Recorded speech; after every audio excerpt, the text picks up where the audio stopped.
satu Indonesia itu dibohongi. Kapolri juga dibohongin. Kapolri, bahkan presiden. Waktu majelis hakim memutar CCTV Iya. pada saat Putri mau naik ke lantai 3. Iya. Ternyata di situ ada tangan Putri yang begini. Ternyata memanggil. Iya. Memanggil Kuat untuk ikut ke lantai Iya. 3. Dan itulah kita nggak tahu dia Iya. ngapain di lantai 3. PC ini katanya di kamar. Iya. Jarak kamar itu dekat sama TKP Iya, penembakan. Ya, dia mendengar letusan. Yang lucunya dia tidak melihat Yosua, padahal di depan kamarnya situ tidak melihat Yosua, tidak tahu itu ada apa. Bahkan yang lebih parah, tidak bertanya. Di persidangan itu berubah dari pelecehan ditambah menjadi pemerkosaan. Padahal pelecehan dan pemerkosaan itu adalah dua hal yang sangat-sangat berbeda. Iya. Oke, PC menangis, tetapi ternyata endingnya ini tidak enak. Ketika ditanya oleh majelis hakim, apakah saudari menyesal? Dikatakan oleh Putri Chandrawati, ia tidak menyesal. Terutama untuk otak dan dalang. Dalam hal ini FS. Oke. Dan bisa juga PC terkena hukuman maksimal. Bahaya mas, kalau misalkan tidak ada Richard ini, karena tidak ada saksi fakta lagi mas. Iya. Nah itu jadi ada peluang-peluang Sambo bisa bebas. 3, 2, 1, close the hordeng. Kembali lagi bersama saya, Surya Utama SIP, Sarjana Ilmu Politik Universitas Indonesia, di The Real Rumah Uya, LBU, Lembaga Bantuan Uya, apapun terserah menyebutnya. Ini ada pengacara ganteng nih, yang pinter banget, Mas Jonathan Baskoro. Siap mas. Pengacara almarhum Joshua juga, di kasus Verdi Sambo. Betul. Jadi di tim pengacara keluarga almarhum Joshua itu ada banyak lawyer ya? Iya. Oke. Ada beberapa lawyer kita di situ mas. Oke, dan Mas Jonathan ini dari Jones. Saya kebetulan dari kantor Pak Johnson Panjaitan. Iya. Dan kebetulan ketua tim kita memang Pak Kamarudin. Iya. Kantor hukumnya itu namanya Victoria. Yes. Dan kebetulan di dalam penanganan kasus ini kita bekerja sama. Bekerja sama. Betul. Oke, nah Mas Jonathan nih saya tertarik banget kemarin waktu ada obrolan Mas Jonathan soal uang 100 triliun. Tapi bukan 100 triliunnya yang kita mau ngomongin, karena 100 triliun itu kan masih jadi perdebatan ya. Betul. Oke. Tapi pertanyaannya adalah ada uang yang keluar dari rekening almarhum ya? Iya, betul. Ya pas almarhum udah meninggal. Ya, 3 hari setelah almarhum meninggal. Gimana sih sebetulnya maksudnya secara legalitas, secara hukum itu uang siapa sebetulnya? Oke. Kan Verdi Sambo sempat bilang ya waktu itu bahwa itu uangnya dia. Uangnya Verdi Sambo. Ya. Tapi kenapa ada di rekening Joshua? Itu termasuk TPPU nggak tuh? Nah, baik. Iya. Kalau kita melihat itu kan almarhum meninggal pada tanggal 8. Iya. Pada tanggal 8 Juli 2022, kemudian pada tanggal 11 itu ada transaksi keluar sebesar 200 juta. Iya. Itu dari rekening BNI. Iya. Dan itu baru hanya satu rekening. Iya. Jadi almarhum ini yang kita ketahui, keluarga ketahui itu ada 4 mas. Oke. Tetapi 4 apa nih? 4 rekening. Jadi Joshua punya 4 rekening. 4 rekening Bank yang berbeda. 4 rekening bank yang berbeda. Oke. Selain BNI ya? Selain BNI. Oke. Nah, di dalam perjalanannya kemudian adalah transaksi keluar 200 juta di tanggal 11. Oke, berarti 3 hari setelah kejadian. 3 hari setelah kejadian. Kalau kita melihat di persidangan, itu keluar karena dipindahkan oleh Ricky Rizal. Instruksi dari PC, dari Putri. Yang dikatakan adalah untuk biaya operasional. Oke. Pertanyaannya adalah yang pertama, apakah itu betul 200 juta seutuhnya adalah milik Verdi Sambo? Iya. Karena itu diklaim oleh Verdi Sambo itu adalah uang yang bersangkutan. Uang dia. Ya. Tetapi pada kenyataannya sampai sekarang 1 rupiah pun dari 4 rekening almarhum itu belum ada yang dikembalikan kepada keluarga, Mas. Betul, nggak mungkin Brigadir Joshua nggak punya uang kan? Betul, itu dia. Betul, entah 500.000, 1 juta, iya. itu kan haknya almarhum. Iya. Seharusnya itu dikembalikan, tetapi sampai sekarang kita tidak tahu dan itu juga belum dibuka. Dan Iya. kita baru tahu transaksi itu hanya yang 200 juta itu saja. Baru itu doang? Baru itu. Dan di rekening yang sudah dibuka itu, Iya. sebelumnya atau sesudahnya kita juga tidak tahu. Transfernya itu ada apa namanya? Transaksi apa aja, sisa uangnya berapa, itu kita belum tahu sampai sekarang. Selain 200 juta yang digembor-gemborkan Selain itu 200 kan? juta. Pasti sebelum-sebelumnya ada transaksi lagi ya? Pasti saya meyakini itu. Iya. Dan itu kita juga belum tahu begitu. Iya. Apalagi kita ngomongin rekening lain yang belum dibuka. 3 rekening lain? 3 rekening yang lain. Ketahuan. Yang ketahuan. Iya. Nah itu kita belum tahu. Nah terkait dengan pertanyaan Mas Kuya tadi Iya. mengenai tindak pidana pencucian uang, Iya. ini sebetulnya patut diduga bisa ada indikasi ke arah tersebut. Iya. Karena pertanyaannya kenapa harus menggunakan nama almarhum? Nama orang lain ya. Betul, kenapa harus menggunakan nama orang lain? Iya. Kenapa tidak menggunakan namanya sendiri? Soalnya saya banyak sekali nih punya orang teman kenalan-kenalan yang orang-orang kaya nih ya. Ya. Yang dia nggak mau diketahuin uangnya, akhirnya supirnya lah dibukain rekening. Ya, betul, betul. Pembantunya dibuatin rekening. Betul. Itu TPPU dong.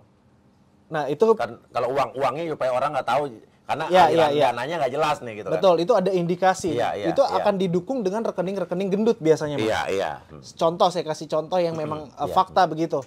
Kalau misalkan uang operasionalnya Verdi Sambo dan PC ini 200 juta katanya Iya. sebulan, berapa sih gaji seorang jenderal Kadif Iya, Propam iya. take home bersama dengan salary dan insentif begitu? Iya. Tidak sampai mungkin sekitar 30 jutaan. Iya, iya. Lalu bagaimana itu bisa 200 juta pengeluaran rutin tiap Iya, bulan? iya. Lalu bagaimana dengan mobil-mobil mewah? Iya. Nah, ini sebetulnya harusnya menjadi momentum bagi institusi kita untuk menggali jauh lebih dalam begitu. Tetapi saya lihat sepertinya tidak ada yang sampai ke arah sana, Mas, sampai sekarang ini. Nah, pertanyaannya kenapa PPATK sampai sekarang belum ke arah sana? Itu juga jadi pertanyaan besar. PPATK yang katanya dia adalah satu-satunya sumber yang bisa mengetahui semua transaksi lalu lintas uang, ya kan? Ya, betul. Seharusnya memang kalau misalkan ini serius, Iya, PPATK harusnya bisa turun langsung. harusnya. Harusnya bisa turun langsung ya, bekerja sama dengan instansi terkait yang Iya. memiliki kewenangan tentunya terhadap Iya. TPPU ini, ya, bisa dilibatkan Iya. KPK, Iya. kejaksaan itu kan bisa dilibatkan.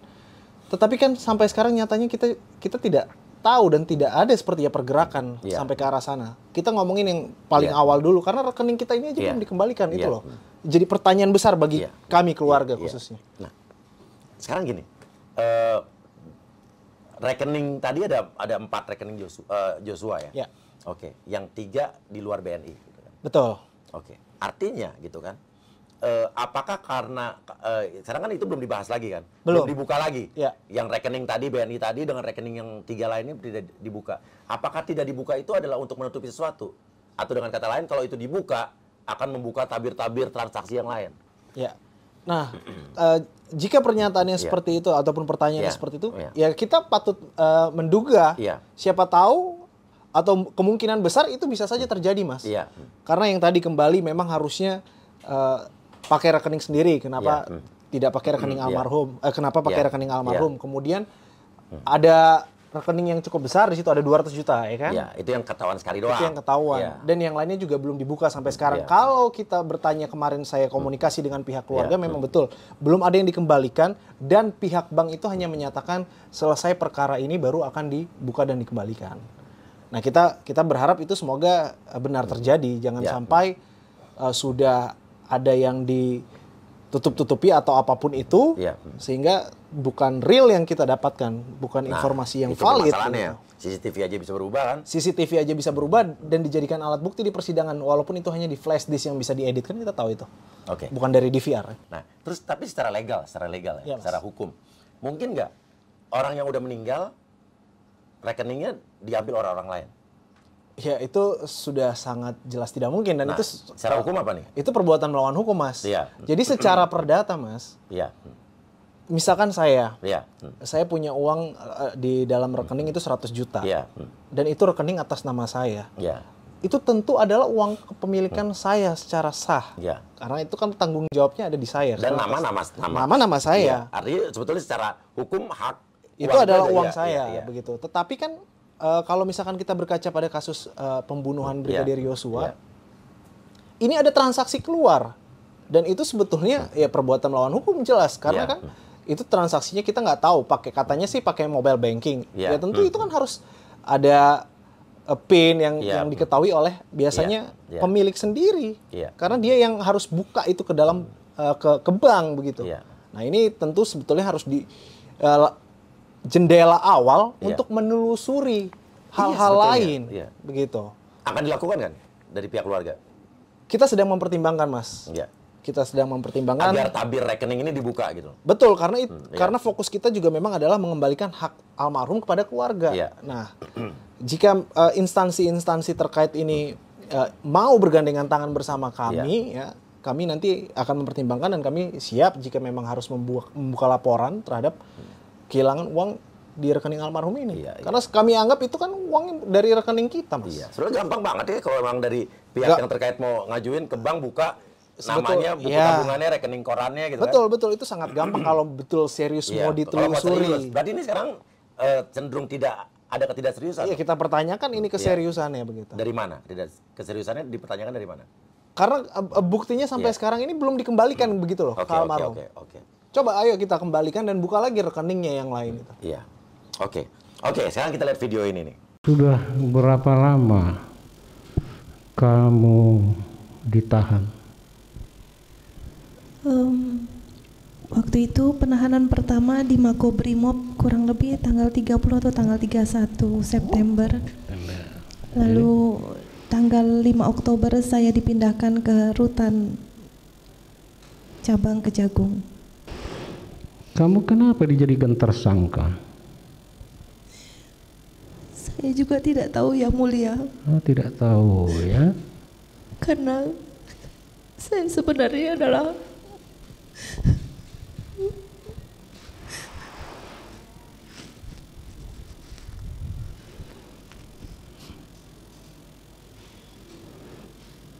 Oke. Gimana komentar Jonathan? PC menangis, mempertanyakan kenapa jadi tersangka. Oke. Boleh ya saya mundur sedikit ya Boleh, kalau begitu boleh. ya. Saya mau mengingatkan dulu kepada kita semua bahwasannya di awal kasus ini bergulir, satu Indonesia itu dibohongi. Oh iya, dikibulin bener. Dikibulin, dikenakan prank. Kapolri juga dibohongin. Kapolri, bahkan presiden. Presiden dibohongin. Presiden dibohongin. Nah, kalau kita berkaca dari sana, udah dibohongin, dituntut lagi kemarin. nah itu dia. Tapi nggak jadi ya. Nggak jadi. Kita sempat dilaporin kan kemarin. Iya. Kita berkaca dari sana, tarikannya kalau kita lihat impact-nya kepada masyarakat, semua yang dibohongi itu sudah tidak memiliki rasa kepercayaan lagi terhadap terdakwa. Mau ngomong apapun dari A sampai Z tidak terpengaruh lah masyarakat, justru gedek banget begitu kan. Ditambah dengan framing yang dilakukan kepada almarhum. Kalau kita ingat semua yang dikatakan almarhum memiliki kepribadian ganda yang tidak terbukti itu, yang dikatakan almarhum itu sudah bosan jadi polisi, padahal sedang menabung ingin sekolah lebih tinggi, dan kemudian cita-cita dari kecil itu adalah menjadi polisi. Kemudian yang ketiga suka gonta-ganti cewek begitu kan, yang padahal bulan Juni atau bulan Juli tahun ini harusnya menikah. Nah, ini kan framing ini yang niatnya dibangun untuk mendapatkan simpati masyarakat, Mas. Tetapi ternyata kebalikannya yang terjadi. Malah masyarakat ini setelah dibohongi, terus melihat korban yang sebenarnya adalah betul-betul korban ya, Yosua, dibunuh lagi karakternya. Jadi kan dibunuh dua kali. Setelah nyawanya dibunuh, karakternya juga dibunuh, gitu. Justru masyarakat ini semakin bergejolak. Bergejolak dalam artian ini saya sampaikan sesuai fakta. Kalau kita bisa melihat di postingan-postingan media sosial, berita-berita, kalau Mas nanti buka komen, saya yakin Mas juga udah lihat komentar-komentarnya semua hampir tidak ada yang positif terkait terdakwa ini ya, kecuali Richard karena sudah mengajukan diri jadi justice collaborator. Nah, sehingga dari situ berangkat juga mereka memframing juga, membangun konstruksi bahwasannya karena memiliki kepribadian ganda, ditambah 35 bukti itu yang disampaikan di persidangan. Ada foto-foto. Ada foto yang kebar begitu. Jadi memungkinkan bahwasannya almarhum dengan karakter yang begitu mampu melecehkan. Targetnya adalah meringankan. Padahal di pasal 44 sampai 52 KUHP tentang dasar peringan, ya suatu tindak pidana, itu tidak ada hubungannya. Dan motif ini juga tidak mengaburkan unsur. Itu blunder lagi. Nah, sampailah pada kemarin pemeriksaan terdakwa Putri Chandrawati begitu. Saya itu kadang-kadang melihat komentar netizen itu tega nggak tega begitu ya. Apalagi soal tangisan yang kemarin, air mata di dalam persidangan itu, mohon maaf, itu isinya, waduh, betul-betul makian, hinaan, dan bahkan tidak ada yang percaya. Inilah kalau dari awal itu sudah bohong. Sudah bohong. Tetapi awalnya saya tim kuasa hukum dan keluarga ingin coba berempati terhadap tangisan. Ibu Putri di dalam Iya, persidangan. iya, Karena iya, saya iya, tahu iya, kalau iya, menangis iya. itu kan Iya, sedih, iya, melelahkan, menghabiskan energi begitu ya Mas ya. Tetapi iya, pertanyaannya adalah menangis itu ternyata belum tentu sedih Mas. iya. Itu yang pertama, menangis itu belum tentu sedih. Jadi kami juga mempertanyakan apa Iya. sih sebetulnya yang ditangisi? Iya. Itu menangis karena apa? Jangan-jangan menangis bahagia kan kita nggak tahu. Iya, nangis ada terharu, bahagia. Nangis terharu, nangis sedih, bahagia. Makanya takut ya kan. betul, Iya, makanya iya, saya iya. nggak jadi Iya. empati sebetulnya. Iya. Tetapi kalau kita melihat lagi, sebetulnya tangisan itu kan dinilai juga oleh majelis hakim. iya. Bagaimana dia di dalam persidangan, kenapa dia nangis, Iya. kenapa dia nangis. Mudah-mudahan dengan tangisannya itu atau air matanya bisa menggugah hati hakim begitu Iya. untuk mendapatkan keringanan. Tetapi rasanya berat. Iya. Kenapa saya bilang berat? Yang pertama, terdakwa di dalam persidangan itu kalau menangis, Iya. apalagi di ujung persidangan kan sudah mau vonis ini. Iya. Setelah pemeriksaan terdakwa, kemudian ada pembelaan, Iya. ada replik duplik, baru putusan. Iya. Kalau ada replik duplik ya. Tapi terdakwa ini kita lihat tidak menyesal. Iya. Tidak menyesal ya. Saya ulangi sekali lagi. Jadi terdakwa ini biasa di ujung sebelum vonis, dia itu akan menangis. Iya. Itu biasa. Hakim biasa melihat terdakwa itu menangis, Iya. biasa. Iya, udah biasa nih ya. Udah biasa, terdakwa iya. itu pada dasarnya yang menyesali perbuatannya itu akan menangis. Oke, PC menangis, tetapi ternyata endingnya ini tidak enak. Iya. Endingnya ini ketika ditanya oleh majelis hakim, apakah saudari menyesal? Dikatakan oleh Putri Chandrawati, ia tidak menyesal. Yang tadinya mau menggugah hati hakim, Nggak jadi itu. karena dia tidak menyesali perbuatannya, saya rasa itu tidak akan dinilai. Blunder jadi ya. Justru itu menjadi blunder menurut saya. Karena menurut saya memang dia seperti itu untuk mempertahankan saya ini tidak mengerti Iya. akan tindak pidana ini. Makanya dia berkata seperti itu. Iya, tangisan PC bukan tangisan penyesalan berarti. Ya, kalau kita melihat di fakta persidangan dengan disampaikan seperti itu ya kita bisa lihat. Iya, oke. Oke, ini ada lagi nih. PC menangis cerita soal kejadian di Magelang. Saya tertidur, terus terdengar bunyi kayak pintu dibuka keras. Saya membuka mata saya. Yosua sudah ada di Kamar di sebelah saudara. di dekat kaki saya. Setelah saya jatuh duduk, saya tersadar ketika Susi memegang kaki kanan saya. Dia menggoyang-goyangkan kaki saya.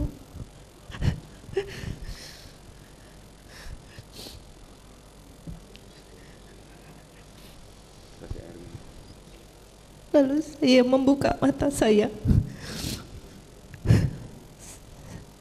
Saya menangis. Lalu Susi berteriak, Om Kuat, tolong ibu.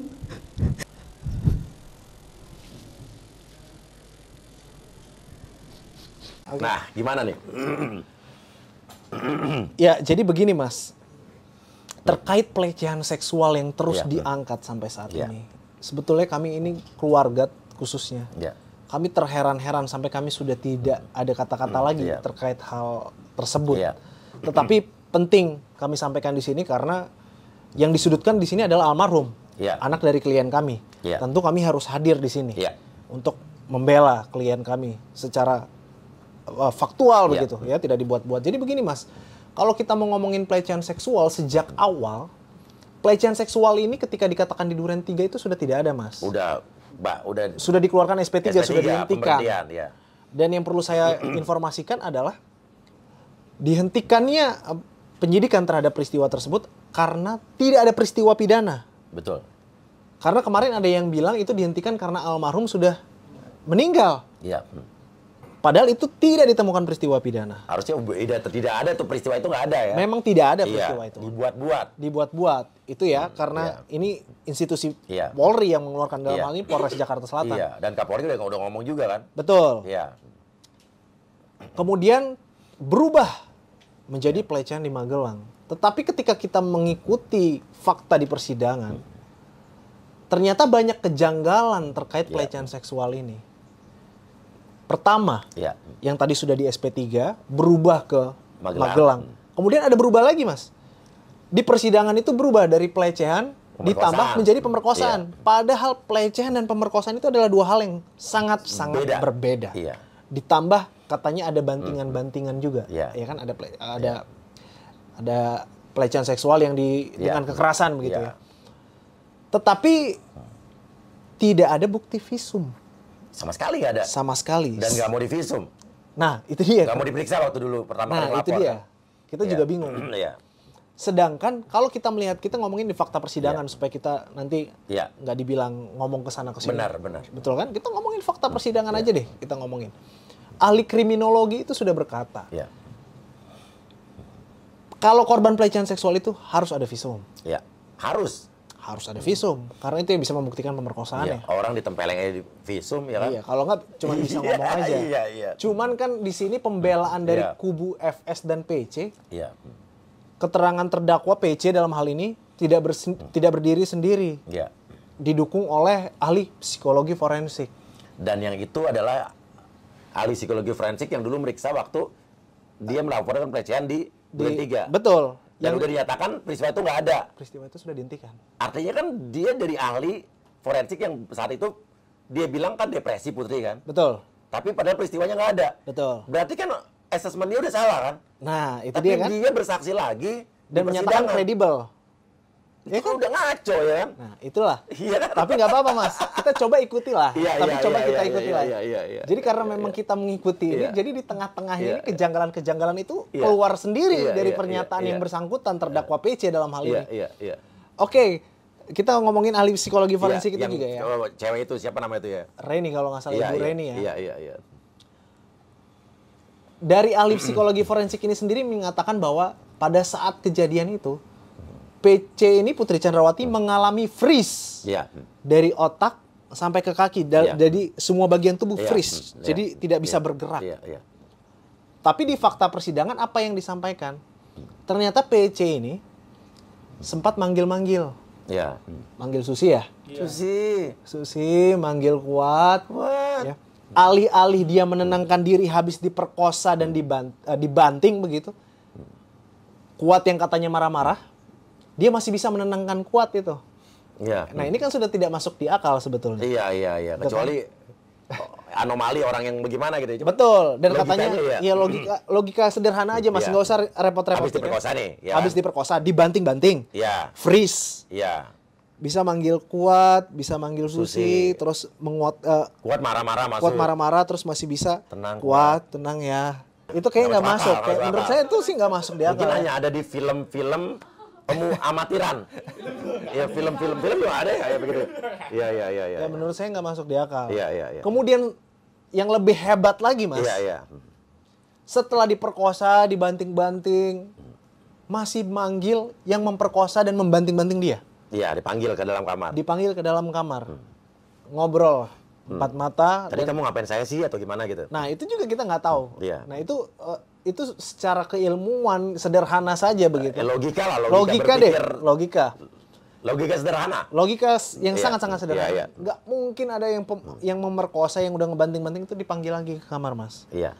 Itu kejanggalan yang berikutnya. Iya. Kemudian ditambah lagi, itu kan masih di Magelang. Iya. Di situ PC telepon FS ya. Iya. Kemudian pada tanggal 8 dia pulang. Iya. Tanggal 8 dia pulang. Iya. Nah, kejanggalan yang lain adalah PC ini dari Duren 3 masih mau satu mobil dari Saguling ke Duren 3 itu masih mau satu mobil, Mas. Sama D Joshua. Sama D. Yang dia panggil D kan. Sama D Joshua. Mungkin nggak sih orang habis diperkosa, dia manggil orang yang merkosa dia itu dengan panggilan D. Itu dia kan. Kalau saya melihat dari beberapa keterangan ahli begitu ya. Itu biasanya kalau korban kekerasan seksual tidak mungkin masih panggil D. Yang ada si Bangke, siapa gitu kan. Mungkin ya kan? begitu, Mas. Tapi ini kan masih D Joshua. Nah, ini begini. Iya. Nah, dibawalah dari Saguling ke Duren 3 satu mobil. Nah, ini kan kejanggalan lainnya. Kenapa masih mau satu mobil? Iya. Ya, kalau kita lihat di fakta persidangan, Iya. ya kalau kita lihat di fakta persidangan itu juga ditanyakan sebetulnya kepada PC, jawabannya Saya tidak tahu Yang Mulia. Saya Ya. lupa. Selalu jawabannya tidak tahu atau lupa. Ya, Kalau begitu juga dengan dia naik ke lantai 3 Ya. yang katanya kuat tiba-tiba ngikutin. Ya. Itu pada tanggal 8 ya, Ya. sebelum ke Duren 3. Ya. Katanya kan selama ini kuat tiba-tiba ngikut dia. Ya. Tapi kemarin menurut saya itu skakmat, Mas. Waktu yang apa nih? Waktu majelis hakim memutar CCTV Iya. pada saat Putri mau naik ke lantai 3. Iya. Ternyata di situ ada tangan Putri yang begini. Nyuruh ikut. Ternyata memanggil, Iya. memanggil kuat untuk ikut ke lantai Iya. 3. Dan itulah kita nggak tahu dia Iya. ngapain di lantai 3. Iya, membicarakan apa? Membicarakan apa. Tetapi kalau kita Ngapain? lihat rangkaiannya, Iya. setelah dari sana dia ke Duren 3 Iya. untuk ternyata ada eksekusi terhadap almarhum Joshua. Yosua. Dan yang lebih lucu lagi, Iya. PC ini katanya di kamar. Iya. Jarak kamar itu dekat sama Iya, TKP iya, penembakan. Ya, dia mendengar letusan. Iya. Setelah itu Verdi Sambo masuk Iya. ke dalam untuk menjemput dia keluar. Yang Iya. lucunya dia tidak melihat Yosua, padahal di depan kamarnya Iya, situ iya, tidak iya. melihat Yosua, tidak tahu itu ada apa. Iya, Bahkan yang lebih parah tidak bertanya. Iya. Harusnya kan kalau kita dengar suara tembakan di depan kamar atau kembang api gitu Iya, ya. teriak Wah, keluar. itu apa tuh? Iya, Apa tuh? pengen Apa tuh? tahu. Kalau ini nggak nanya sama sekali menurut keterangan yang disampaikan oleh Putri. Apa udah biasa kali denger dari dia? Nah, ini juga kita nggak Iya. tahu ya Mas. Karena kalau orang yang bisa dengar suara tembakan nggak bereaksi kan antara dia udah biasa atau budak. Bener nggak sih? Hah? Ya, bisa jadi. Atau udah biasa? Nah, itu Atau kita- dia udah tahu itu ada apa? Jadi Nah, dia tidak pengen cari tahu. Kemungkinan cuma 3 itu doang. Betul. Iya. Nah, saya Iya kan? kemungkinan terbesar saya Budak menduga nggak yang mungkin. terakhir. Budak nggak mungkin. Budak nggak mungkin. Udah biasa dia nggak pernah ikut perang. Betul. Iya bener nggak? Bener nggak? Ini analisa sederhana seorang uya-kuyan. Saya setuju, saya Iya, setuju. iya. Kalau udah tahu, Beda lagi ceritanya. udah tahu ada apa gitu. Ya udah tahu kok. Iya. Nggak penasaran lagi gitu. Betul. Nah, ini kan tapi Iya. kenyataannya ternyata disampaikan dia tidak tahu ada apa di situ. Tidak melihat ada apa di Iya. situ. Dan yang lebih ditambah-tambahin Iya. lagi, Mas. Baru tahu Yosua meninggal itu tanggal 9, besoknya lagi. Kita cuman bisa geleng-geleng dan nggak Baru bisa tahu mikir. besoknya ya? Baru tahu besoknya. Oke, apa mungkin ketiduran selama sehari itu? Nah, itu kita nggak tahu. Iya. Atau pingsan setengah? Nah, itu katanya kan sempat Iya, setengah pingsan setengah atau nge-freeze tadi itu. Iya, Itu iya, kita nge-freeze nggak tahu. lama mungkin, ya. Nah, itulah kita nggak tahu, Mas. Iya, iya. Iya, aneh sih. Jadi bisa dibilang ini adalah kelucuan-kelucuan Nah, inilah kejanggalan-kejanggalan atau ya untuk Dari pengakuan. menutupi yang kemarin-kemarin Pengakuan PC kebohongan. berarti Iya, pengakuan dari Iya. dia. Tapi lucu saya nggak nih? menurut saya karena tidak masuk di akal jadi kan lucu. Mas. Lucu ya. Iya. Iya. Itu janggal menurut saya. Iya, Dan iya. bukan menurut saya, semua juga bisa menilai begitu. Iya, Karena iya, kan iya. persidangan terbuka. Iya, iya. Semua setuju itu janggal. Tapi ya sudahlah, kita itu Iya. hak terdakwa untuk berbicara seperti itu Iya, karena iya, terdakwa iya, punya iya. hak ingkar ya Iya, Mas iya, ya. Iya, iya, betul, betul, betul. Boleh, Pak, bohong. Iya. Boleh lah ngomong Iya, apa iya. aja nanti biarkan majelis Iya, hakim iya, yang menilai. iya, iya. Ini ada lagi Saya sebenarnya tidak ingin peristiwa ini diketahui banyak orang karena saya malu. Dan pada saat bukan hanya perempuan polwan yang di situ, tapi ada seperti Zoom terdengar suara laki-laki. Ya.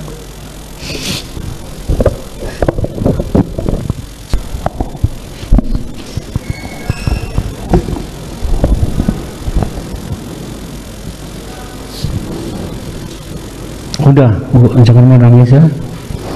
Lama-lama hakimnya jadi ikut menangis nanti. Ya. nah, kayak gimana nih? Ya, saya Untung rasa. nggak satu sidang nangis ya. Nah, untung Atau mungkin ini terinspirasi dari Fajar Set Boy. Nangis jadi takut nangis semua nih. Hah? Hakimnya takutnya takut begitu hakimnya berpikir ya. Takut satu sidang nangis gimana nih? ya kami melihat hakim ini kan punya hati nurani. Iya, iya, iya. Ya, mungkin betul Iya. hakim ingin ya jadi empati, Iya. jadi keikutan nangis juga kalau nangis terus-terusan begitu Iya, kan, iya. nggak tega. Sama Iya. seperti apa yang saya Iya, sampaikan tadi. iya. Saya juga sebetulnya berempati dengan air mata yang keluar itu melelahkan. Iya. Capek nangis itu. Tetapi ternyata di ujungnya itu tidak menyesali perbuatannya. Jadi saya rasa untuk empati Iya. itu jadi hilang begitu, Iya. Mas. Saya rasa begitu. Dan, Hakim tadi saya juga sudah sampaikan, sudah biasa melihat terdakwa itu menangis sebagai luapan emosi. Tapi saya tidak tahu itu bentuk kesedihan atau bentuk apa, bentuk luapan penyesalan sih. Saya yakin bukan, karena PC sendiri mengatakan itu bukan penyesalan bagi dia. Iya, nangis apa jadi ya? Jadi itu jadi pertanyaan besar. Nangisnya kenapa? Arti tangisan PC apa kira-kira? Coba kasih komen. Ya, para pakar ahli tangisan ya. Iya. Saya nggak tahu nangisnya. Oke, ini ada lagi video nih. Resign sebagai driver atau anggota suami saya.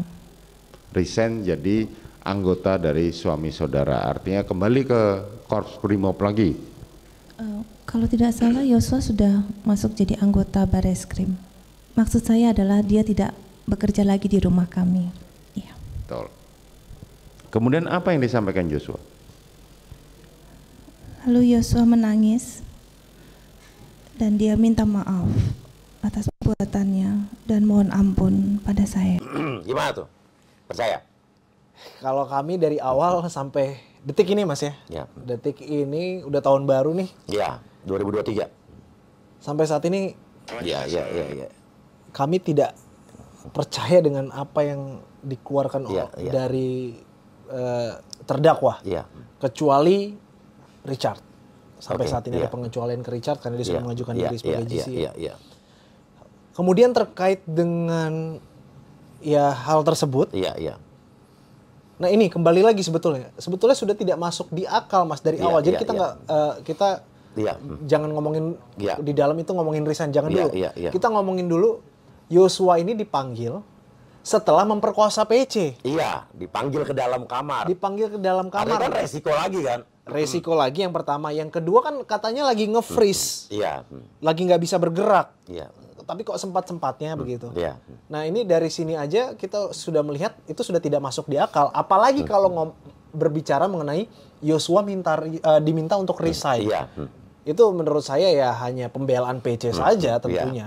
Karena kan itu fakta persidangan yang celah untuk menyerang PC sebetulnya. Ya tentu celah itu harus ditambal Mas. Saya rasa itu sih. Jadi tidak betul kalau dibilang. Nggak mungkin ya? Nggak mungkin. Nggak masuk akal. Oke. Sambo menangis. Karirnya hancur, harus berhenti di sini. Berarti kan harus berhenti gara-gara kasus pembunuhan terhadap Joshua ini kan? Gimana? Ya, Joshua juga akhirnya berhenti juga di sini. Bukan hanya. Tapi nyawanya juga berhenti. Bukan hanya nyawa seorang almarhum saja yang kehilangan. Harapan besar keluarga itu juga hancur berantakan seketika ketika Joshua ini harus dibunuh. Terkait dengan karir Sambo berhenti di sini. Yang pertama yang mau saya sampaikan, nasi sudah jadi bubur. Iya, itu resiko dari perbuatan, benar. Dan itu dia sendiri yang buat. Iya. Jadi kalau dia masih menyalah-nyalahkan almarhum, menurut saya dia bukan sosok jenderal kesatria. Karena setahu saya jenderal yang kesatria, ketika memang dia berbuat salah, dia mengakui dan dia tidak pernah menyalahkan orang lain. Oh iyalah. Itu gentle loh. Tapi kalau ini kan dibilang dia sempat berkata harusnya Yosua yang duduk di sini. Emang Yosua ngapain? Kan itu pertanyaannya. Nah itulah menurut saya. Harusnya Yosua yang duduk di persidangan. Iya betul. Harusnya Yosua yang duduk di kursi pesakitan ini. Pertanyaannya kenapa Yosua? Emang Yosua ngapain? Orang Yosua yang dibunuh, masa yang dibunuh harus duduk di persidangan ya kan? Nah itu dia. Kadang-kadang kita heran. Apakah betul? Ini bagaimana bisa sampai jadi jenderal kok bisa berpendapat atau mengeluarkan statement seperti itu? Kira-kira ini statement dari dia sendiri apa arahan dari kuasa hukum? Nah saya kurang tahu ini. Tetapi saya melihat sejauh ini kalau udah ngomongin soal harga diri begitu, saya rasa keluar dari dirinya sendiri. Tetapi apakah jenderal harga dirinya seperti itu? Yang tadi saya bilang, jenderal itu harga dirinya harusnya kesatria. Ya berani mengakui kesalahan dan tidak menyalahkan orang lain. Gitu. Tetapi kenyataannya tidak. Gue tanya sebagai pribadi nih, sebagai lawyer, sebagai pribadi, Mas Koro. Lu kalau ditawarin jadi pengacara kasus ini dan lu ada di pihak Sambo, jadi pengacara Sambo atau PC, apa tanggapan lo, reaksi lo?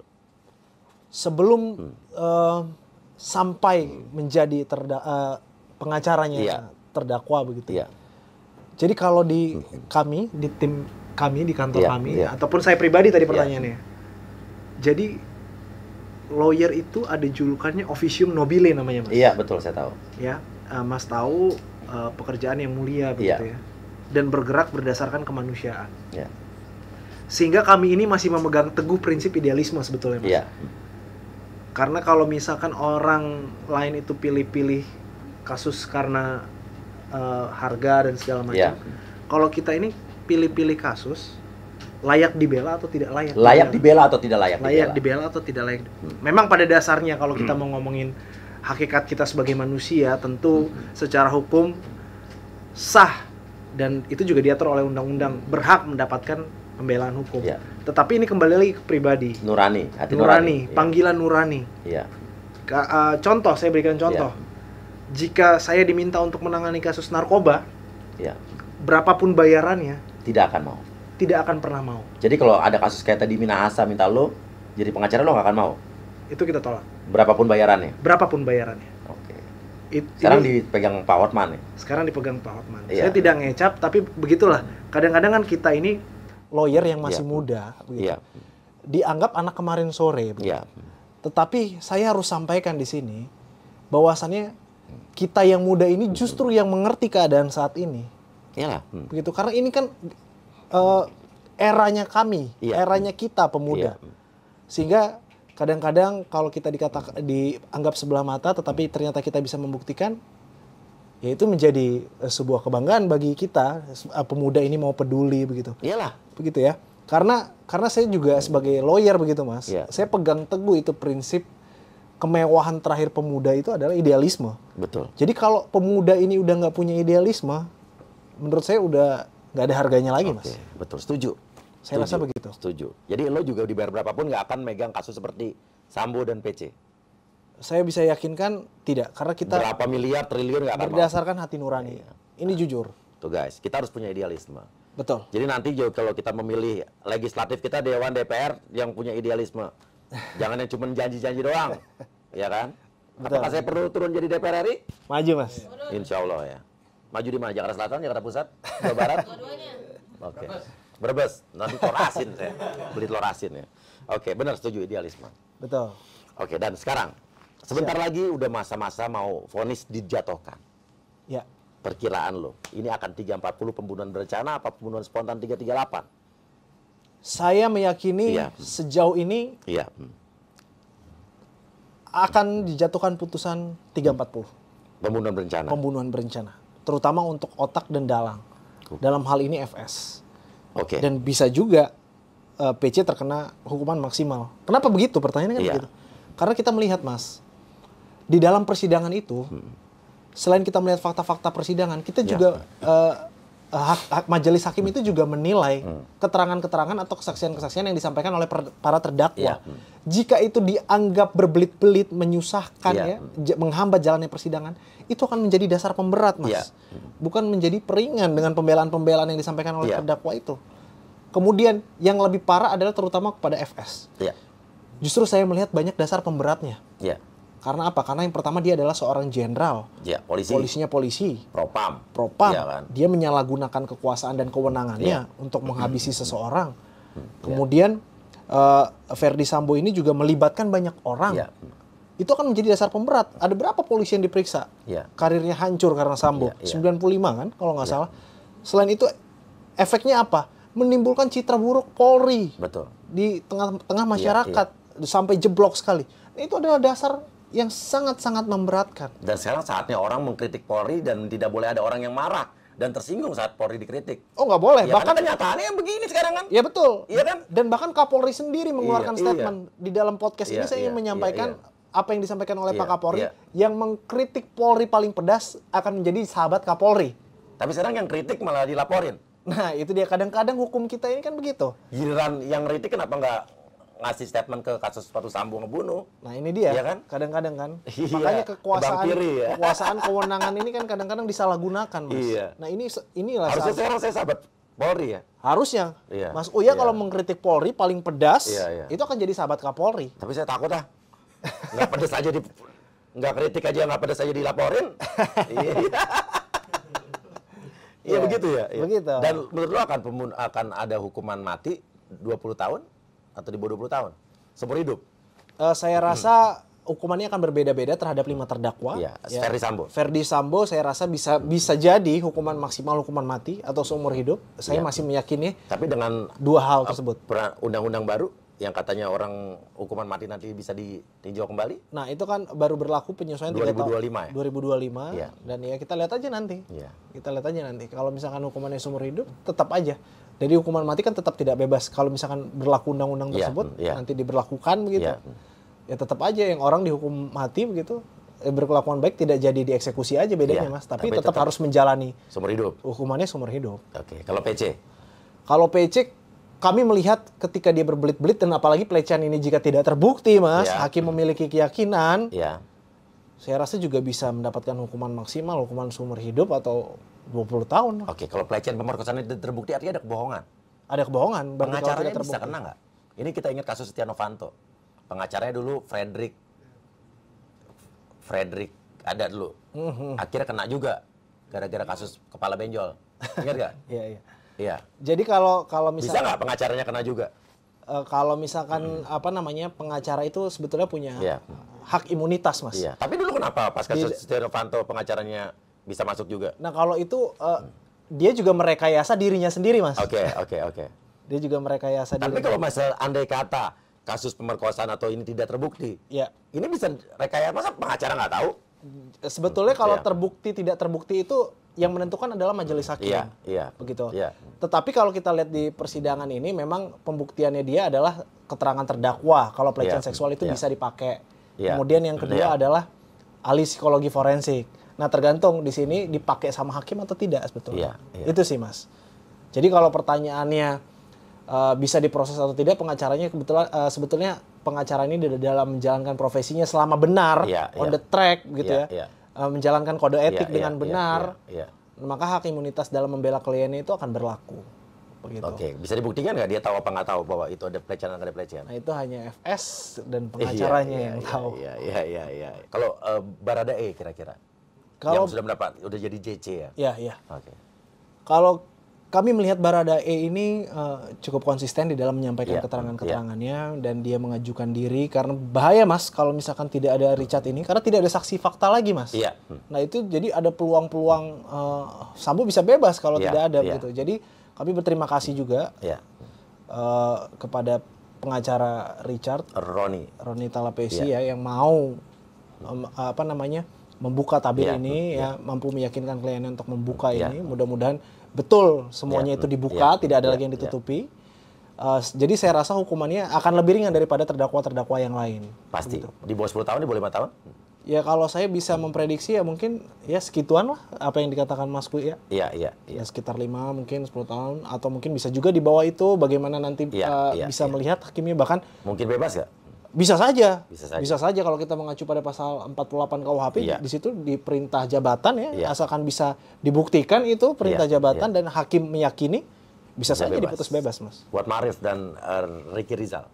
Kuat Ma'ruf dan Ricky Rizal. Nah ini kita juga melihat perbantuan apa di dalam Iya. proses atau dalam perencanaan Iya. sampai eksekusi dan rekayasa itu. Saya rasa juga akan mendapatkan hukuman yang cukup berat tetapi tidak maksimal. Iya. Jadi di bawah FS dan PC. Oke. Jadi di tengah-tengah lah menurut saya. Oke. Saat vonis nanti sudah ada, akan ada kasasi dan banding. Masih ada lagi banding dulu baru kasasi.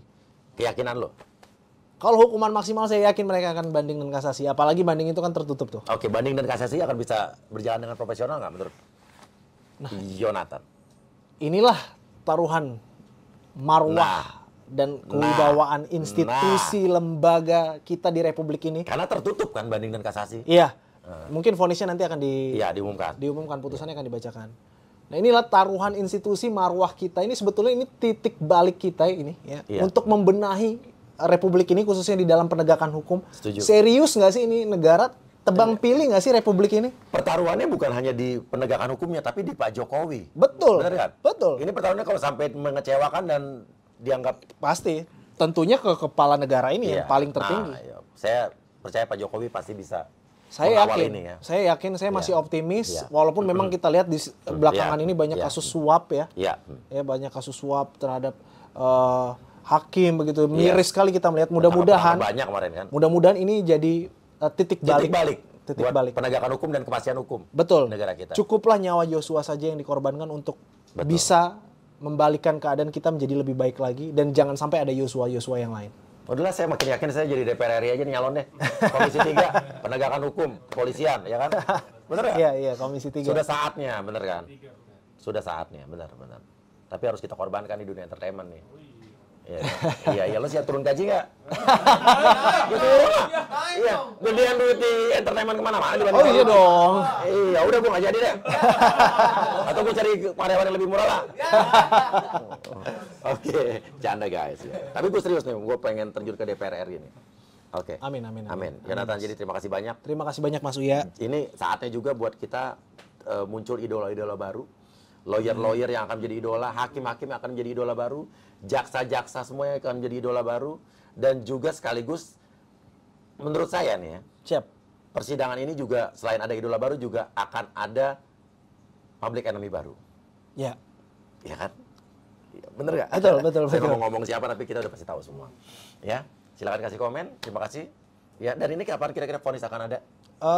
Kalau kita melihat dari persidangan, kemarin sudah pemeriksaan terdakwa, Ya. kemudian minggu depan adalah Ya. pembacaan tuntutan. Kalau Ya. tidak ada replik duplik, Ya. setelah tuntutan ada pembelaan dulu, Ya, Mas. ya. Mungkin minggu depannya. Ya. Kemudian kalau tidak ada replik duplik, langsung putusan berarti sekitar 3 minggu. Tapi kalau ada replik duplik mungkin bulan depan. Bulan depan. Paling lama itu. Oke. Bulan depan saya lagi nggak di Indonesia nih. Lagi dipanggil urusan HAM nih soalnya di luar negeri. Ya. Oke, terima kasih. Terima kasih, Jonathan. Mas Salam Uya. buat Mas Johnson. Siap. Ya, kapan mampir sini juga dong? Pasti Ya. nanti saya Insya ajak Allah. Pak Johnson. Ya. Ya, kasih tahu juga Mas Roni Talapesi. Nanti aku coba Saya hubungi. undang-undang belum mau kesini nih. Iya. Padahal saya tidak menyeramkan loh, nggak ada hipnotis loh, bener loh. Seru juga. Iya. Dan seru juga nanti mungkin Mas Uya bisa undang semua tim kuasa hukumnya Yosua ke sini. Betul, rame-rame ya. Itu seru tuh. Oh, seru. Ya kan, Seru. sama Pak Kamarudin, sama Bang Betul, Martin, betul, Febri, betul. Bang Johnson. Betul. Kuasa hukum Pak Joshua, Pak Sambo sama Pak Bu Pece juga. Kalau mau saya undang sini juga boleh. Udah sih, udah. Oh udah ya. Belum Tapi belum mau. belum datang ya. Iya. Mungkin lagi sibuk kali. Lagi sibuk, iya. Oke. Terima kasih banyak ya. Ya, kita tunggu nanti kapan berkumpul semua di sini. Ya, wassalamualaikum warahmatullahi wabarakatuh. Waalaikumsalam, terima kasih. Tuhan jaga kita semua. Kuatkan kami dari cobaan. Hanya kepadamu Tuhan kami kan berserah. Kita pasti kuat. Indonesia jangan menangis.